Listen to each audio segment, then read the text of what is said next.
কোনো ব্যক্তি আলিম নয়, সে যদি কোনো আলিমের সম্পর্কে কোনো মাসলা হাল করে, তারপর কি ফতোয়া লাগু হবে? কোনো ব্যক্তি যদি আলিম না থাকে, সেই ব্যক্তির তো ফতোয়া দেওয়া তার জন্য হারাম। তবে কোনো আলিমের চরিত্র বা কালচারের মধ্যে কোনো ভুল যদি পায়, তাহলে সেই ব্যক্তি আদবের সহিত গিয়ে বলবে, হুজুর এটা জিনিস কি ঠিক, আদবের সহিত, যেন তিনার মানহানি অসম্মান না হয়, জিনিসটারও সুধার হয়ে যায়। আর মৌলবী সাহেবকে বলছেন আলিমকে বাইরে গিয়ে, ও মৌলবী ওরকম, ওই মৌলবী পান খায়, ওই মৌলবী বিড়ি টানে, এইগুলো বলা ঠিক নয় বাবা। কথা বুঝতে পেরেছেন? তো কোনো ব্যক্তি যদি সমালোচনা করা থাকেন, তাহলে তওবা করুন। একটা কথা মনে রাখবেন, কোনো হক্কানি আলিমের আলিম মনে করে কেউ যদি গালি দেয়, তাকে তৌহিন করে, তাহলে সেই ব্যক্তির ঈমান থাকে না, ঈমানটাই বেরিয়ে যায়। বুঝতে পারছেন? এর জন্য আলিম না হয়েছেন, আলিমের সম্মান করবেন। আলিমের মধ্যেও ভুল হতে পারে।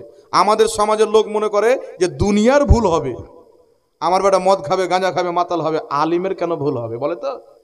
আলিম মানুষ কি মানুষ নয়? এই জোরে বলেন, সাহাবার চাইতে বড় আলিম আছেন?